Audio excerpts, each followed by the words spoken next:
So continuing, the next example given is suppose that we would like to sum the first 10 integers, 1, 2, 3, all the way to 10. We would like to sum those integers. How can we do that using a while loop?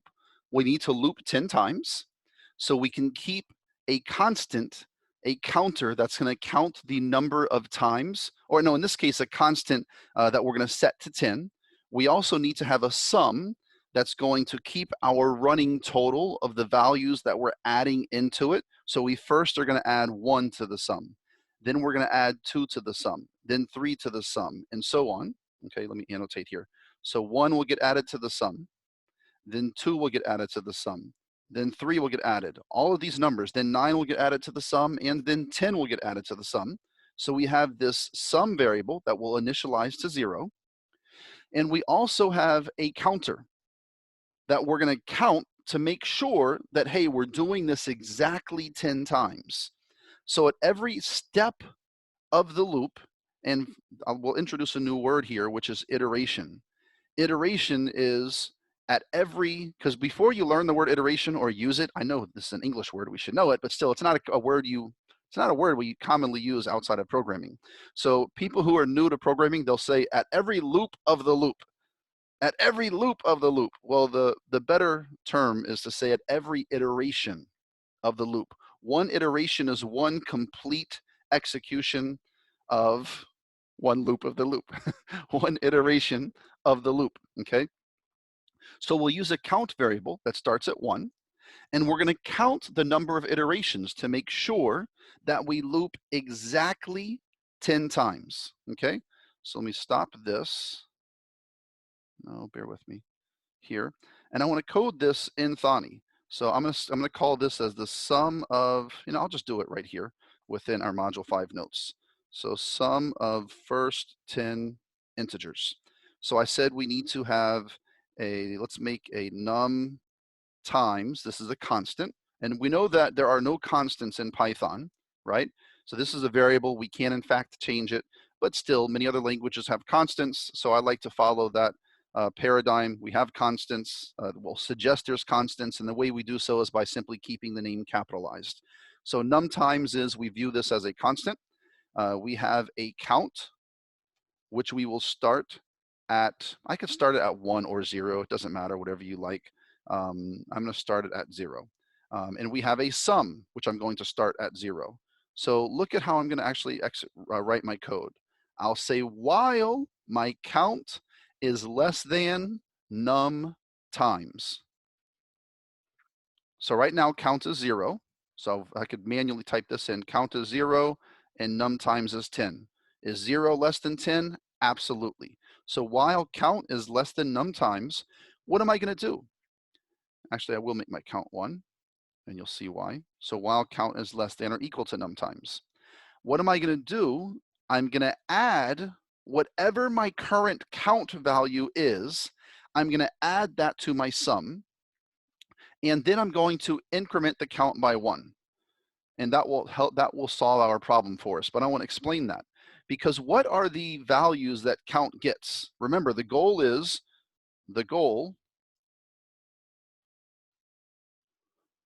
of the while loop.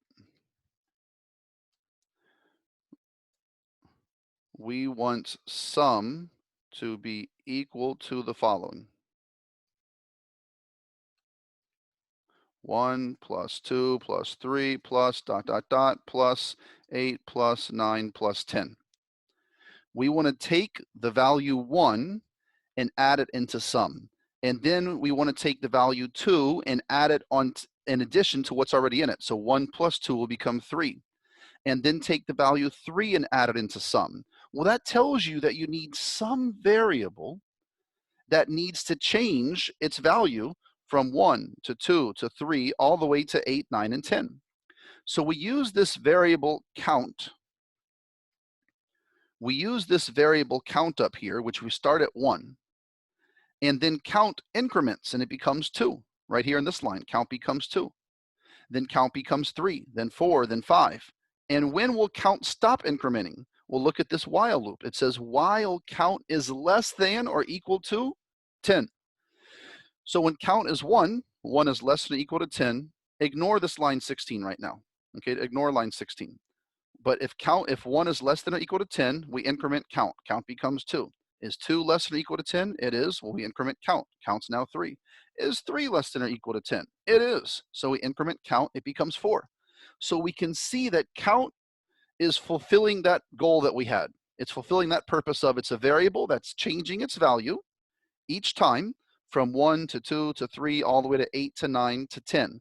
So when count is 9 less than or equal to num times? It is. We increment count. Count's now 10. Is 10 less than or equal to num times? It is, because 10 is less than or equal to 10. We increment count. Count is now 11. Is 11 less than or equal to 10? It's not. This Boolean expression is now false, and we exit the loop. So count is fulfilling this counter variable purpose, but it also has a dual purpose of we're going to take that value in count and we're going to add it to our sum. So I'm going to very quickly comment this out at the beginning, comment, and let's run this with our debugger so we can see what happens. And I'll run it, I'll do the first few iterations slowly, then I'll just speed up through it. So run with, let me scroll up some. And let me print something afterwards. So, oops, that's Java. Print, and the sum is, okay. So let's run this in our debugger and see what happens. So we have num times, that saves over on the right, it's 10. We initialize count to 1, sum is initialized to 0. We have these values on the right. While count is less than or equal to num times, 1 less than or equal to 10, that is true. So now we're going to add, oops, no one corrected me. Sum plus equals count. Let's try that again. Run, debug. Yeah, if you see a mistake, feel free to correct me. Catching up where I was, 1 less equal to 10.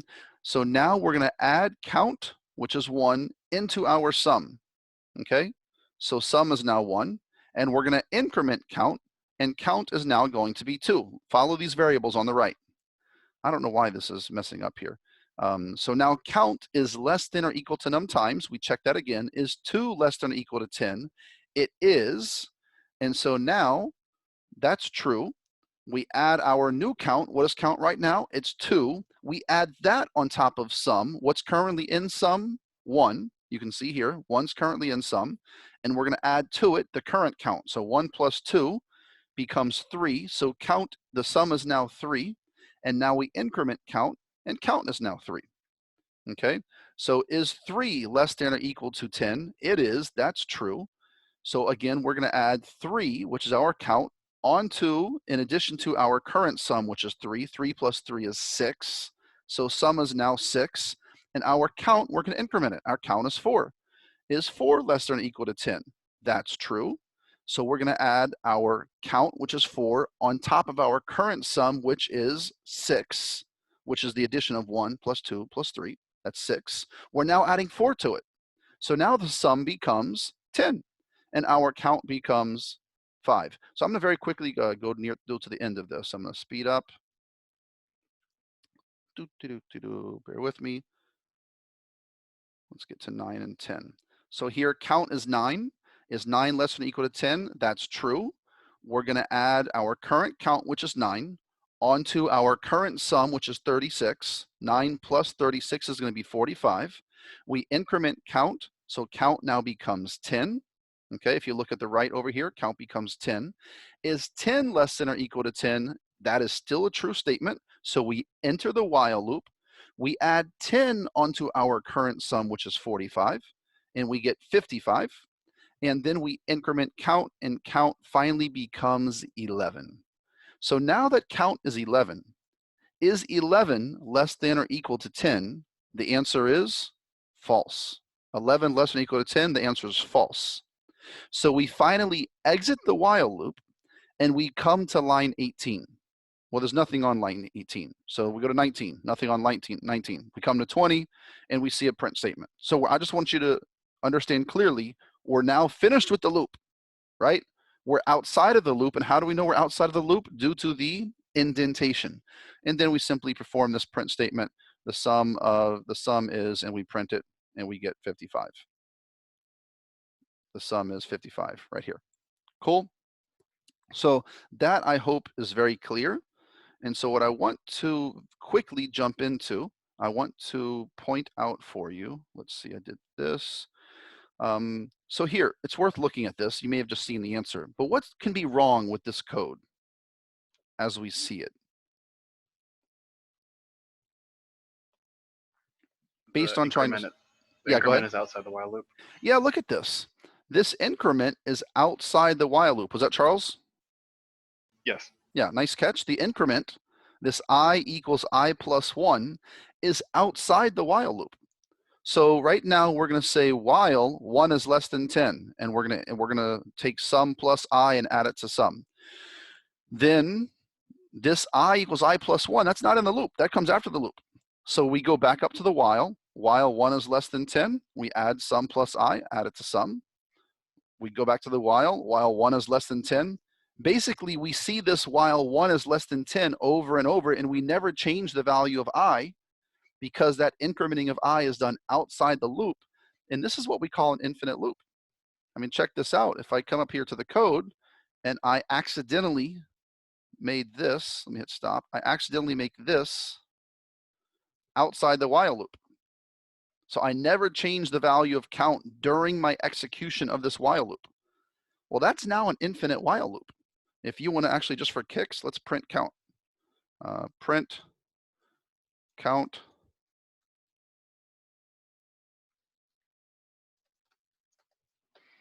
We're going to print count.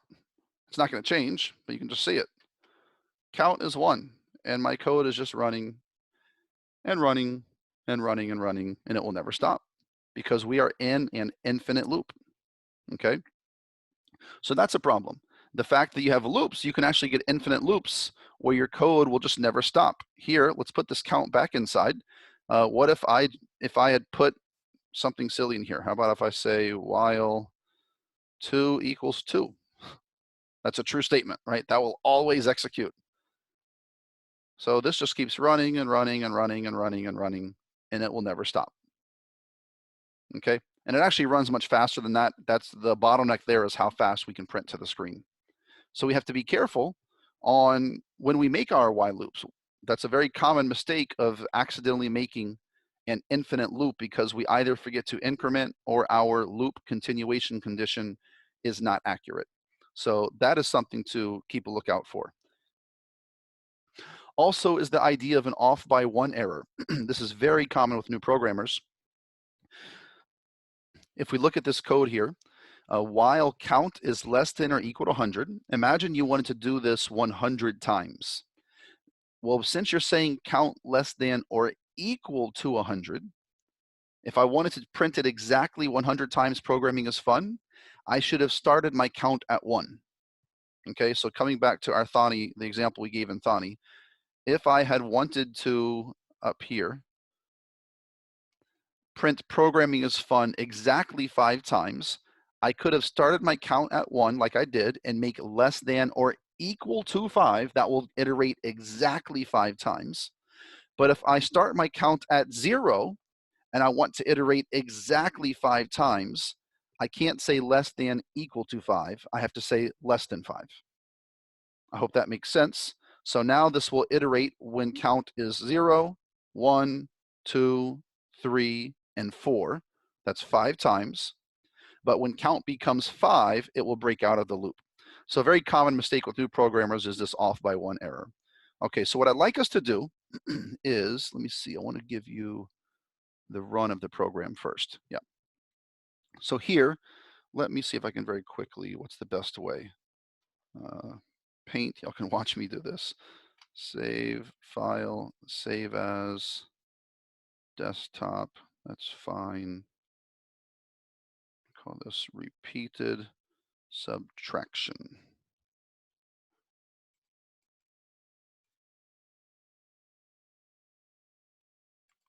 Save. I'm going to send within the chat window this file. Please do double click it. don't start coding it yet.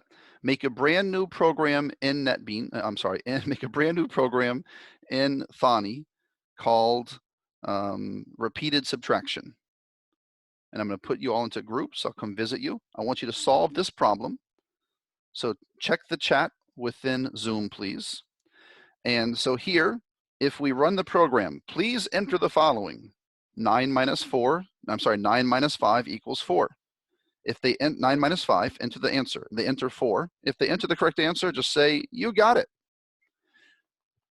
But look at the second run of the program. Please answer the following. 6 minus 4. If they enter 3, which is wrong, you need to say that is incorrect. Please try again. 6 minus 4. If they enter something else wrong, that is incorrect. Please try again. You keep repeatedly asking them this question again and again and again until they finally get it correct, and then you say, you got it.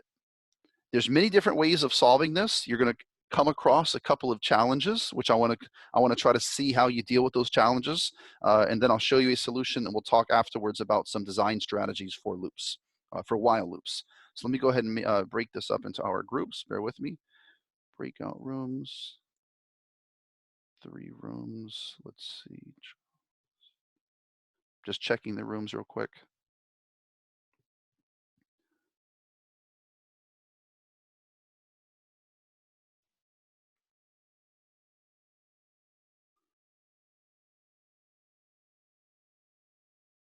Cool. So here we go.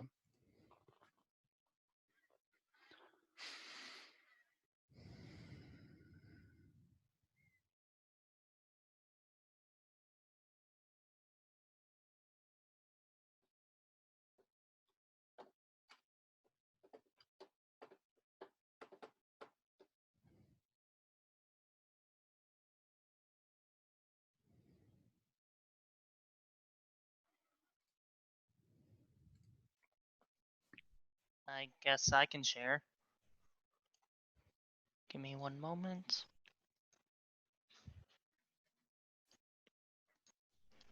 No, hold on, wait, what was... Please answer the following question. No, wait, that's not the input.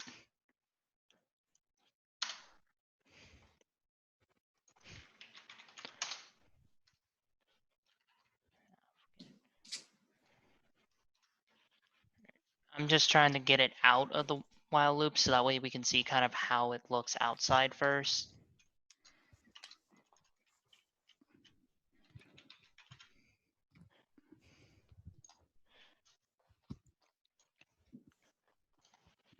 And it looks like we need random numbers, so I'll import random.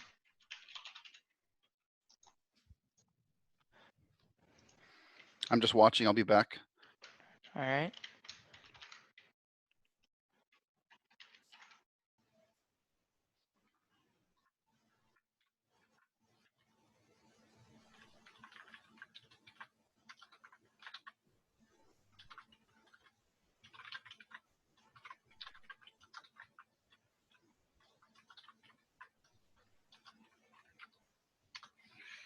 So for the numbers, do we do them before the while loop or do we do it after?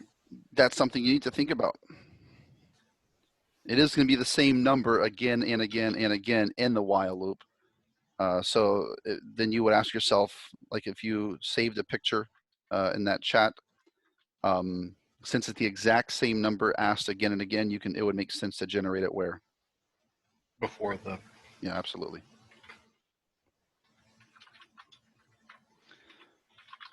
And just heads up, that's going to be a lowercase I for randint.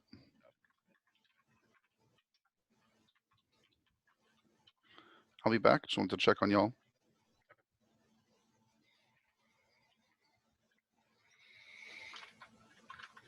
Repeat until it's wrong. Yeah, see, here's where, I mean, if it were me doing it, I would use actually, I think there's only one way of doing it, and that would be to use a Boolean beforehand. So just create a variable that would be like, is correct equals true. Because you need to run the loop once before you actually really start looping. You need to get your first set of input. Sorry, I'm not following what you said. Okay. So for his second example, please answer the following: 6 minus 4, and the user entered 3. So had the user entered 2, you'd want to just exit immediately. You wouldn't want to continue looping. But the user entered Right. 3, so you need to check in the within the first iteration of the loop. Right, because you're gonna want it to keep going until they get it right. Right, but if they get it, so you know what I'm saying. So in order to do the first iteration, you need a boolean. Well, Yeah. or again, so I know what you're thinking is you're thinking of more of a do while, Mhm. but which just doesn't exist. So yeah, the naive solution to this, again, so everyone's we're supposed to pretend we're all new programmers here. Some of us are, but the naive solution here is that you'd basically just do it once outside the loop. It's not ideal, but we haven't taught better ways yet. So just let's not try to overcomplicate it. Let's do it the most naive, simplistic way, and then you can try to see how you can improve upon that. But the simplistic way would be ask outside the loop, and then when you're done, ask again inside the loop if wrong. Like this. No. Yeah, Yes. but you got to prompt them. Well, you got to show them Sorry? the problem inside that input statement. It's like inside your quotes, you got to say, please enter, Oh, I see. or please answer the following.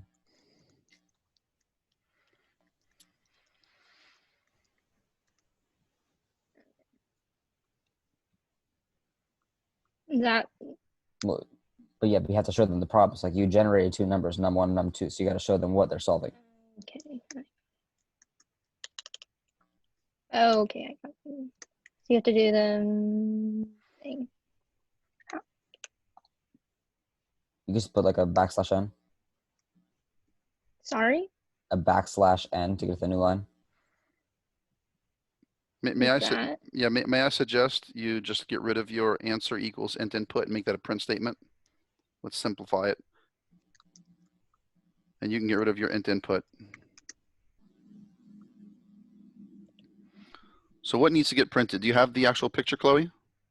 Yeah, I took a picture of it. So what I actually don't remember. So is please answer the following. Is that on the first line? Yeah. Yes. Okay. And so we can get rid of that last parenthesis. Okay. And then so the next line, is that where you actually print the problem? Mhm. So go ahead and print the problem, Chloe, if you can, using formatted printing. Is it like this? You do it? Yep. But you need to put that in quotations. And then, so we're adding or subtracting? We're subtracting. It was subtraction.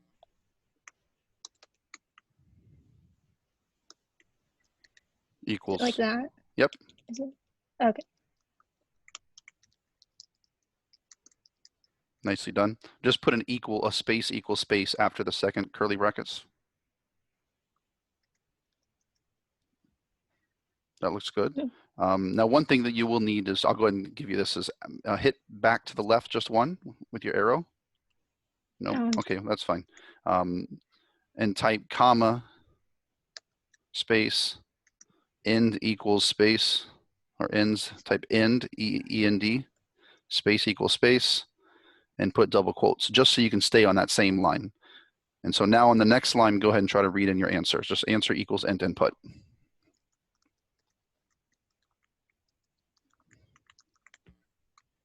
Yep.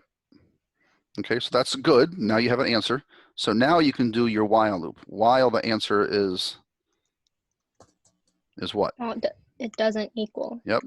While it does not equal num1 plus num2. num1 minus num2. Yep. I'm sorry. No, you're good. And may I encourage y'all up on line 4, because I did not mention this. It's my fault. I should have mentioned. Make sure y'all go ahead and swap them conditionally if num1 is less than num2. So just put an if statement. You can hit enter to put some blank space. Yeah, if num1 is less than num2, swap them. Is it like this? Is this how you do it? Yep. Is it equal or just equal? No, just equal, because you're assigning. Yep, perfect. And hit enter just to make it clear. Yep, nice. So I'll be back. Y'all keep walking through that, please.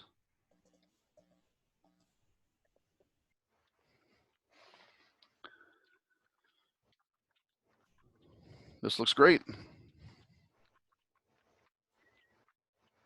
Charles, are you working on your own, or is there any feedback? No feedback. Sean, Musab, Kulsum, are y'all with us? Yeah. Yeah, I'm here.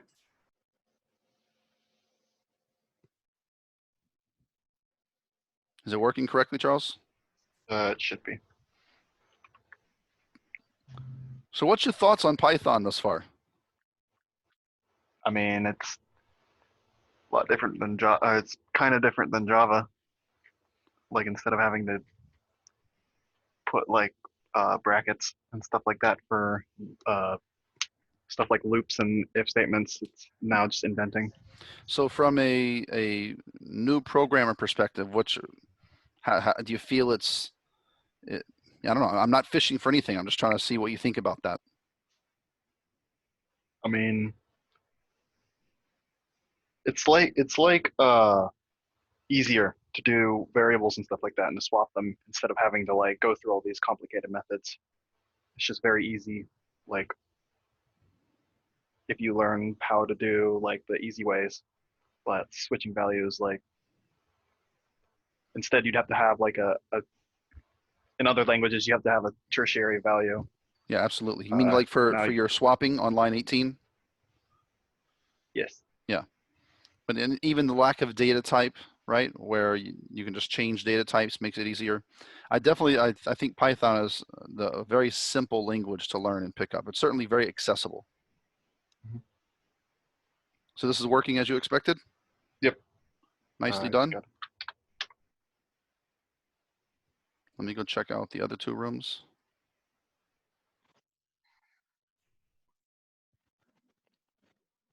Where did I mess up my formatting? God, I Uh-oh. suck at that. Yeah. I tested it, it works, but I messed up formatting, and I always do.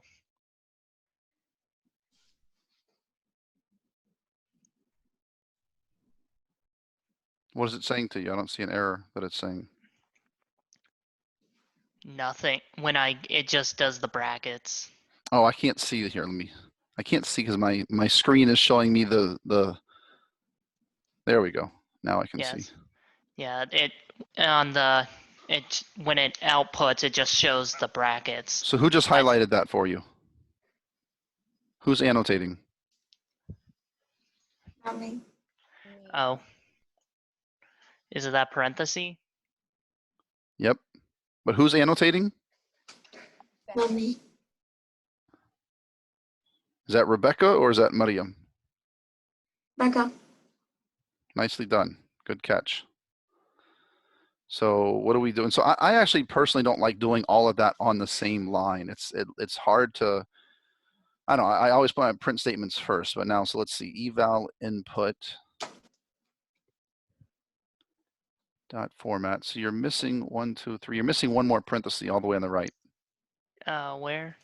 All the way on the right. Right here? Yep. There we go. 3 minus 4. I haven't implemented the where it swaps it Yeah, and yet, so, but I didn't know if that was needed. yeah, well, you'll see why it's needed right now. We'll try to put the correct answer. Oh, really? Well, Yeah. good. Where are you? Oh, because you read it as an eval. Gotcha. Okay, cool. Yeah. Cool. Because had you read it as an int, it would have actually crashed. Yeah, I knew that, so I did eval because I didn't feel like implementing the switching thing at that moment. Yep. So nicely done. So I see that you have And x equals 0 just to force your way in, and you incremented it. So that's one solution. So I like that. I'll have you show yours as well. I'm gonna go check on the last room if that's okay. all right. Make sure everyone's good in this group, that they all understand.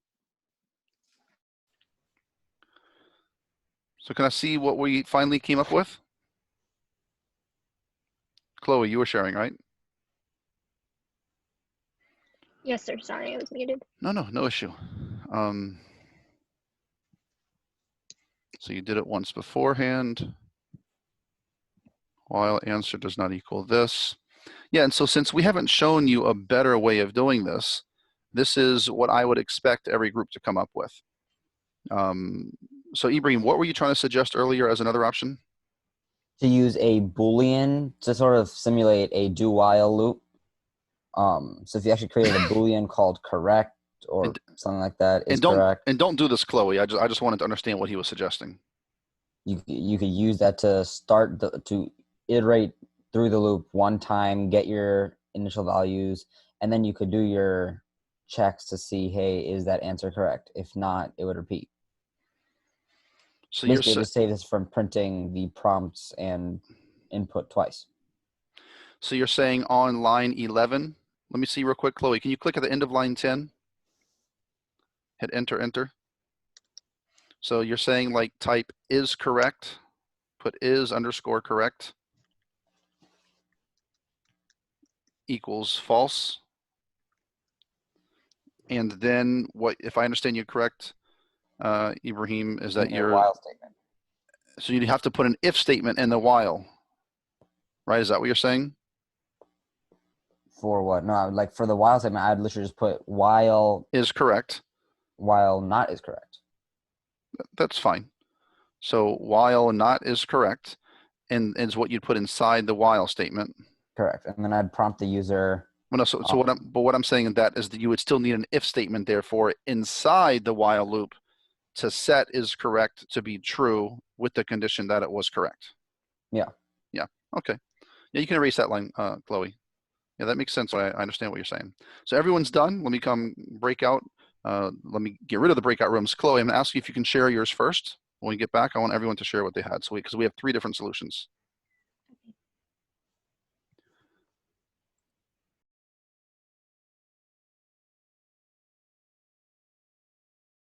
Can't hear you. I'd ask Chloe to go ahead and share her solution. Can you briefly explain it for us, Chloe, what you did and why the choices you made? So first we asked for 2 random numbers, and then if the first number was less than the second one, then we swapped them, and then we asked them first to answer it, and if it was wrong, then it just continued to do it until they were correct. Nice. And so you notice that because we haven't shown you anything different yet, what made sense here is to first ask the user outside of the while loop, which was done, to ask them one time out here, this code. And then if the answer is not correct, if it does not equal num1 minus num2, then we repeated that set of code again, or if not we, she did this, repeated this set of code inside. So this is a correct solution, and it's what I expect every group to come up with, because this is how we've already discussed it and how we've described a solution for this.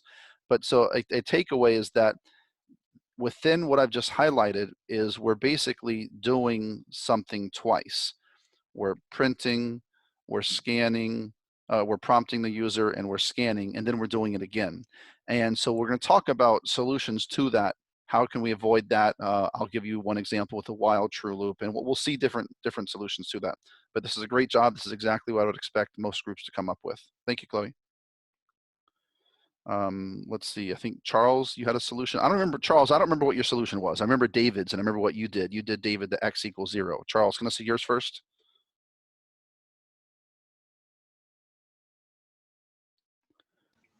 Yep. Here's mine. So you did the same thing. You asked the user outside on line 12, or no, you didn't. I asked them only inside this while loop, and then if they got the answer wrong, I printed this. Yeah, so what you did is you only asked them within the while loop, but that means you have to force your way, like a hack, into the while loop, right? So you had to say while the answer does not equal user input, but then someone would say, well, what is user input? Because we don't have an answer yet. And I like how you gave a nice comment there. You said, well, user input, we'll just set a -1 right now because it will never be an answer. So we're just starting, you're forcing your way into the loop. And this is also common, especially with people like you, Chloe, David, who've studied Java before. And because here you would really do this in a do while loop, right? This is one where you want to do the loop once and you do it again and again while it's not equal to the correct answer. So here you're forcing your way into the loop by way of doing it. Nicely done. And if I can see finally, Charles, no, this is Charles, David, if you can show your solution. I think yours is going to be very similar to what Charles just showed.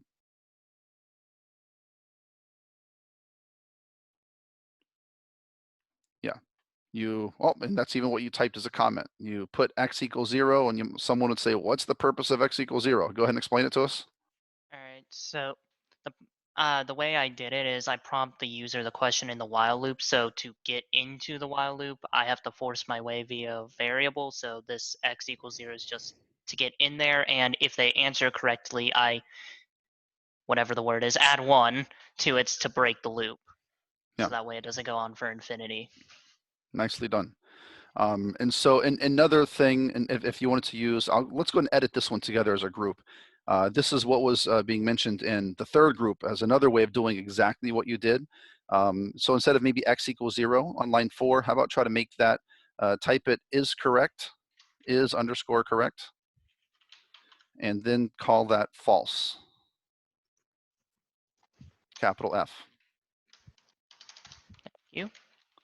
And then while not is correct, actually type the word not. Yep, not Yeah. is correct. And you can get rid of everything else in that same line.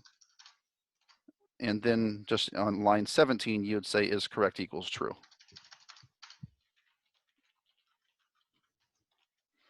So that's saying the same thing with a capital T.